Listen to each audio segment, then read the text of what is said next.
Step by step, bit by bit, piece by piece, dreams come true. Big things come from little things you do. Clear some space, bring your blocks, stack them up to build a house. Big things come from little things you do. One by one, each step you take makes your wish come true. Pour the mix, crack an egg, stir in milk, then bake a cake. Big things come from little things you do. Call your friends, hang balloons, plan some birthday party games. Big things come from little things you do. Whoa, one by one, each step you take makes your wish come true. Makes your wish come true. Dig the ground, plant some seeds, spray the hose, a garden grows. Big things come from little things. Big things come from little things. Whoa, big things come from little things you do.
Good evening, ladies and gentlemen, mums and dads, grandparents, distinguished guests, and a special welcome for our guest of honour, Miss Marion Newbronner, for taking your precious time to attend Columbia's graduation ceremony and concert.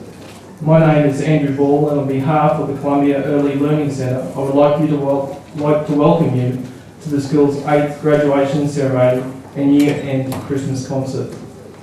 For those parents attending their first concert, I am sure you will be enthralled at how your children at this early stage of their life are able to put on a show that is definitely beyond your expectations.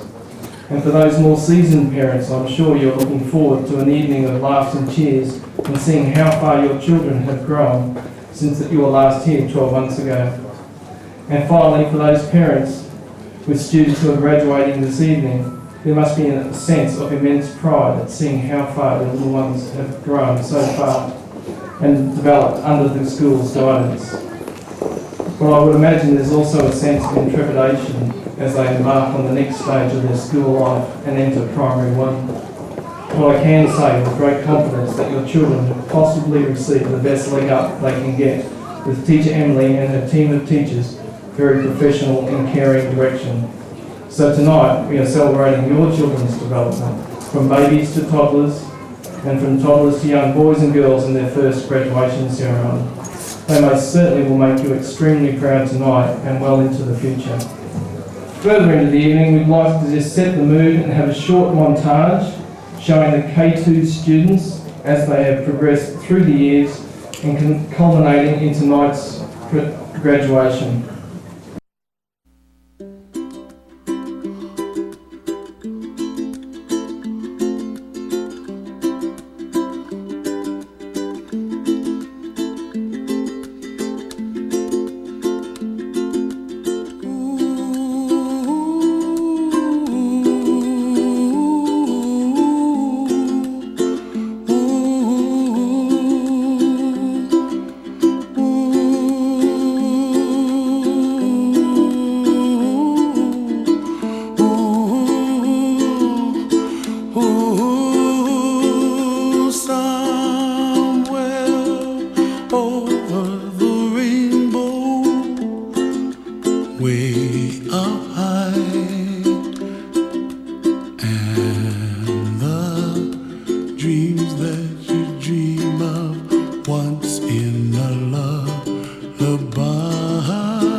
also on the faces of people passing by. I see friends shaking hands, singing, how do you do? They really say, I love you. I hear babies cry and I watch them grow. They'll learn much more than we'll know. And I think to myself, what a wonderful world. Someday I wish upon a star, wake up where the clouds are far behind me, where trouble melts like a lemon drops high above the chimney top. That's where you find me, oh, somewhere over the rainbow, way up high. And the dreams that you dare to, why, oh, why can't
At this time, I'd like to invite the Education Director, Miss Emily Ho, to give us the opening speech.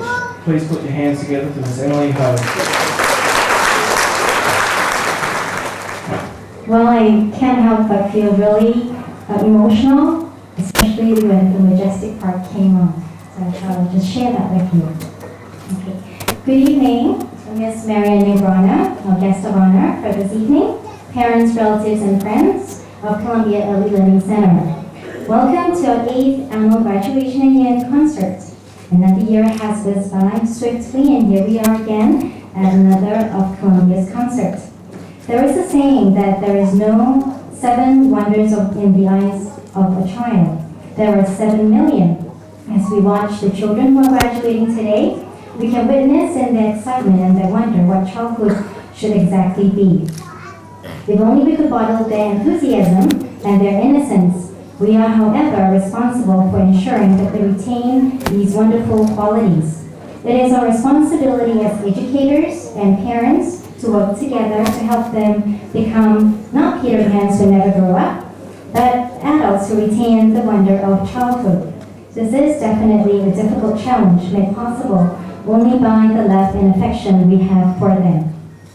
You have watched your children grow from helpless babies to sturdy children full of exuberance and energy. You have seen them change from helpless infants through the terrible twos to the wonderful children they are today. We would like to be able to protect them from harm, and of course, we do protect them from the obvious dangers. As they grow through life, it is also our duty to protect them from their wrong choice of companions, sloth, or any weaknesses they might have. Right now, our children might think we know everything. As teenagers, I assure you, you will discover they truly believe we know nothing at all. So we should enjoy basking in their admiration while we can. Live the moment. Enjoy their childhood with them. Like what William David said, what is this life full of care? You have no time to stop and stare. They bend down to examine with wonder those touch-me-nots. They watch an insect on the wall with sheer fascination. A stone can be an object of mystery to them. Children believe in magic, and they are magic. Allow them to believe in the Tooth Fairy and Santa Claus for as long as it takes. Our children are magical to teach too. Their minds are so receptive and are like sponges which soak in everything at an alarmingly rapid speed at an early age. Have you ever heard an excited child tell a story? Surely you can learn from them as much as then they can learn from us. Today, your children are getting ready to start on the road of formal education. It is a long journey filled with exciting milestones.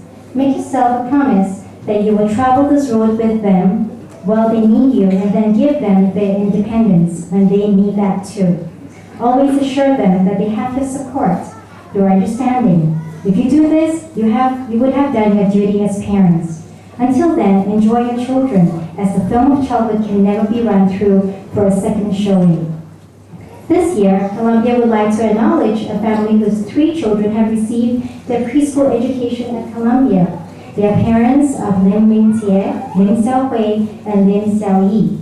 At our parent-teacher meeting last month, Mr. Lim shared with the teachers about his 2 elder daughters' academic successes, despite not having any English exposure at home. My heartfelt congratulations to the girls, and may they continue to strive for success in the years to come. It is still the family and your attitude towards learning that makes a difference. A good preschool is important in setting the foundations, but it is the right attitude, hard work, determination, discipline, and parental support that ensure their successes. Our theme for this evening is Gaia, or Mother Earth. The United Nations Development Programme's Human Development Report warns that a window of only 10 years is left to reverse the effects of climate change, or about 2.6 billion of the world's poor will be hit by problems such as rising sea levels and melting Himalayan glaciers. Apparently, Singapore accounts for 0.2% of global carbon dioxide emissions, emitting an average of 12.3 tons of carbon dioxide per person per year, and this figure is among one of the highest in the world. Thus, the clock is ticking. What can we do for our Mother Earth, which has become so endangered? With this year's Live Earth concert and many other Earth projects going on, it is Columbia's turn to send this very important message across to you and the community through our children. We will commence our concert items with a short play by our Kindergarten 2 children on Mother Earth. We have items like going bear watching, not bear hunting, and items which emphasize on the sheer enjoyment of being at one with nature, like dancing among the flowers, butterflies and bees in the garden, and doing our part in preserving nature in order to ensure a better tomorrow for the sake of our children, grandchildren, and great-grandchildren. Do show your support and also join in our pledge by singing the finale songs with us. The lyrics for the grand finale song, entitled I Can Care, are in your program booklet. Tonight, we are happy to have our alumni, both Ashley and Nicole, who will be going on to primary 2 and 3 respectively, and have agreed to be our MCs for a concert presentation. I would like to take this opportunity to thank Nicole's parents for being so supportive, by allowing Nicole to come back for rehearsals and practices. I would also like to thank Andrew, John's dad, for agreeing to be our MC for this evening. And last but not least, I would like to thank all the teachers, parents, and of course, our young stars for making our concert possible tonight. So without further ado, I would like to introduce our guest of honor for this evening, Ms. Marian Nebrana. Marian is a teacher, trainer, and youth development expert. She designs curriculum and educational materials for schools. She graduated with a master's in human development from Harvard Graduate School of Education and has a diploma in counseling and teaching. She's also a writer for TV shows like Morning High and Like My Own. Her joy is teaching and helping people reach their fullest potential. She sits on the evaluation board of Orphans International and does research on orphans in the region. So let us put our hands together and welcome Ms. Marian Nebrana.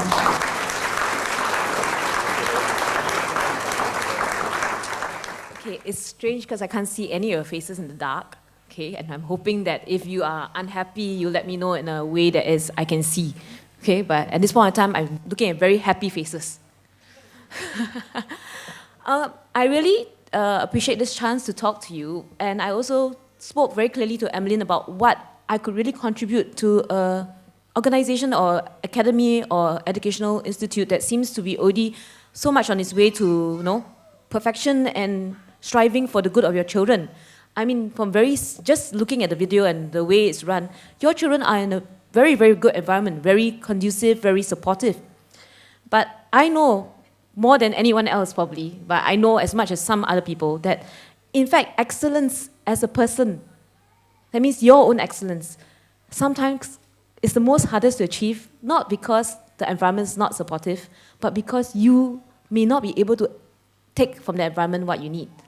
So I'm just going to try to share very quickly some key aspects of psychology, but also key aspects of human nature that you will see as your child grows. And hopefully from my experience working with all youth, from primary school all the way to, I teach adult learners as well, and I teach at the Polytechnic at the moment. Okay, I hope that you will get something from this that you can hold on to and use even in times of trial or fears, okay? So, step 1. To be honest, I graduated first from my kindergarten. So I was thinking, maybe that's why you let me speak tonight, because I'm actually first. That was in my very first year of kindergarten, K1. But in K2, I did not graduate first. Now, there was a very scary thought. What has happened from K1 to K2? Very simple. I was way ahead of my time, and I fell in love with a boy. I am not joking. There was this boy, I remember his name clearly now, Julian Ong. Okay, whoever, if you're in this audience, just pretend you don't know me.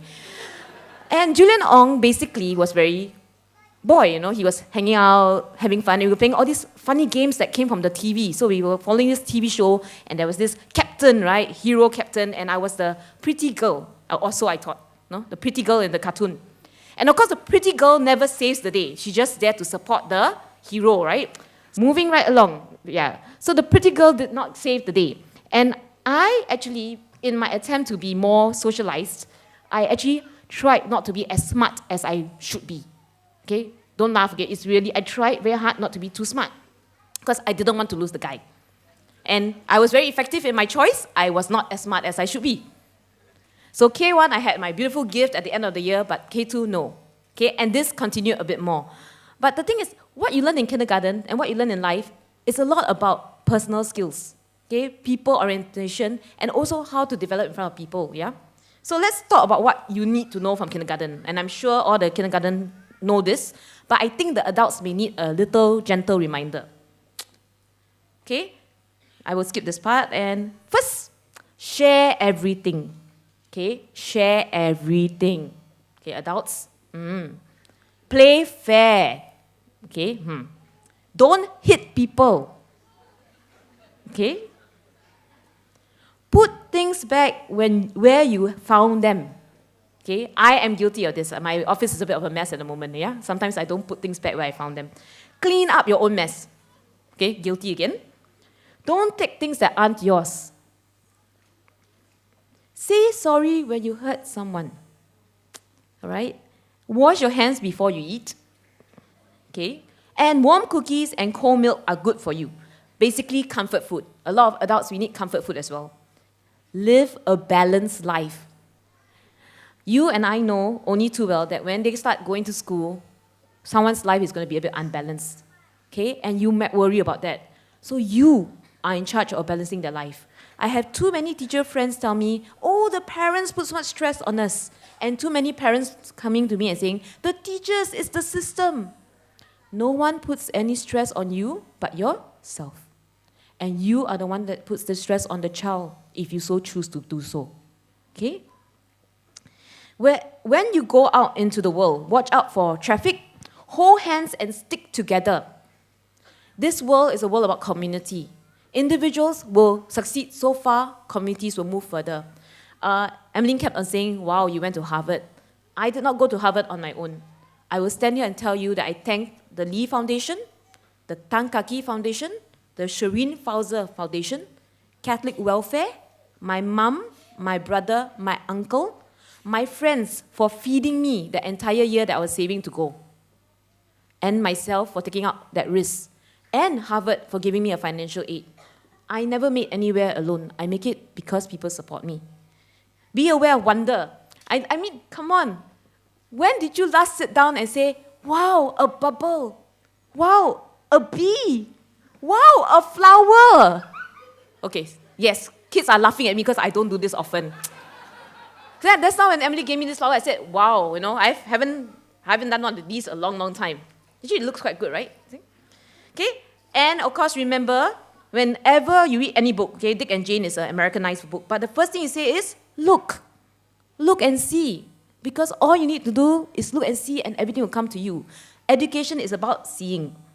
Now, unfortunately, sometimes we forget that the fourth R in education is relationships. Okay? Now, this is the key point for the parents. Sorry, children. I was told to make this for the parents, okay? Be careful what you say, be careful what you do, be careful what you show, because sometimes we tell the children things that stop them from being the wonderful children that they are. Okay? What does success mean? What does failure mean? I failed in school. How many, you don't have to put up your hands, but how many of you have failed in school? I can still remember, I ran 800 meters in junior college. Initially, I was second. But by the time the second round came, I was last. And I can stand here and say that because I remember that as a learning experience. I can tell you I failed Chinese. Okay, my name is Eurasian. I'm New Bronner. Yes, I may not be blonde, but my Chinese is equally if I was blonde or not. Okay, my Mandarin's bad. I learned, my Mandarin teachers are my best friends now because they see me learning. But I learned failure is okay because failure is just one part of learning. Okay, all-rounded versus expert. Okay, some of the students in the sports school, they're not all-rounded students. They're fabulous athletes. Think about that. Before you open your mouth and say, you must do well in every single subject. Think about that. Now, I would like to remind you, if you haven't watched this video clip and realized this, that your child is unique. No one else has a child like yours. Okay? Gifted, caring, and beautiful. Okay? When your child says, I want to partner you and holds your hand, okay, caring and beautiful, okay, already successful, but what have they been told by others? Now, quick sharing. I was told I was outspoken. Sometimes I was told I was aggressive. Okay, this was all because in my household, my father was the head of the household, and women were supposed to be quiet. And so, I wasn't supposed to be so noisy or outspoken. But funnily enough, my father encouraged me to speak, and my father encouraged my educational development. But you see, in my head, I learned that I should be quieter. And in school, I was always rather quiet, but still did well. Now, I can tell you now, years later, when I first told my friends I was going to Harvard, this is what they said. Let's start with my auntie. I thought you were very timid. Now you're going to Harvard. You're going by yourself. Are you bringing a friend along with you? Aren't you afraid? Okay, that's my aunt. When I was only, 30-something when I went to Harvard. Okay? I'm not kidding. My good friend, I knew you were smart, but I never knew you were that smart. Okay? And my good friend who's a girl, another good friend, my Indian girlfriend, my friend, who now I'm lost my computer again. You know, she said to me, and this is something that I think a lot of us face still, she said this, don't you want to get married? If you go to Harvard and get a master's, who's going to marry you? You'll be overeducated as a woman. All in all, this is the things that people say to you. And they say it in all honesty, not to hurt you, but that's their perception of you. And of course, initially I felt that way. But as I tried, I learned more about myself. Okay? So I wanted to share with you some key elements which I think God has said we're not going to share. Okay, I'm going to share one more that has to stay in this room. Okay? Has to stay means please don't go out and tell anyone you know in terms of people in the Ministry of Education. Okay, this is what they said. I came to them, I said, please send me to study abroad in Harvard. I want to go. And they said, 7 of them were sitting there in front of me. And one of them said to me, you don't have a background in psychology. And you're doing a master's in human development and psychology. I'm quite sure you will not get in because usually they need a prerequisite. And so this man that sat down there, and I thought, you must know what you're talking about. You're from the Ministry of Education. And then I felt, oh dear, maybe I made a mistake. But I said, okay. And I said, okay, I'll go and look at it. Thank you very much. And I went out and found out that, no, there are no limits about that. I could go. Okay, I could go. But you see, sometimes people limit you because they don't know any better. And he was saying it from the goodness of his heart. Okay, so when I did this, the best friends or the best people around are those that witness for you. Witness means they stand behind you and say, go, you can do it. Okay? And I found these people as well. Okay, I found these people, and I found my mom, who doesn't know anything about further education, letting me go, and my brother and my uncle supporting me in this decision as well. So these are the people that you will always feel thankful to. Now, I don't need the computer, okay? I just had a very nice quote that I wanted to share with you, but I think I'm just going to tell you where to get it from. If you Google Marianne Williamson, okay, or Nelson Mandela's inaugural speech, I would really, really hope that you listen to this quote especially, because this is the quote that I really feel strongly about, and unfortunately, I did not memorize it. Okay, so that's one thing I would like to leave with you. The other thing I would like to leave with you is this. There was a book I wrote for, this is the other story. When I was primary 6, I entered a competition, and I wrote a book, I wrote a little story. And I won, okay? I won an award. That was my first time I won an award as a writer. Subsequently, I won another one as well. And again, the same thing happened, okay? I'm going to give this book to you, and any one of you who can leave your email address. I've turned it into an ebook, okay? I've a friend of mine drew the illustrations. But let me tell you the story behind that again. So after I won, my school was so proud of me, they took my winning entry and they stuck it on the wall. That whenever you go up and down the school, you will see it on the wall, see? And people could read it. And this is what happened, Marianne's so proud. Oh, teacher's pet. Yeah lah, you know, she always very good at the teacher. This was what happened. Primary 6, 12-year-old girls were teasing me this way. They carried it all the way to Sec 1. I'm not kidding. So sometimes it's hard. It's hard being the who you are because, you know, people are going to say, don't be so big. Don't be so outstanding. Don't be so bright. Don't be so happy. Don't be so unique. Now, my challenge to you as parents and as family members is, your child is beautiful,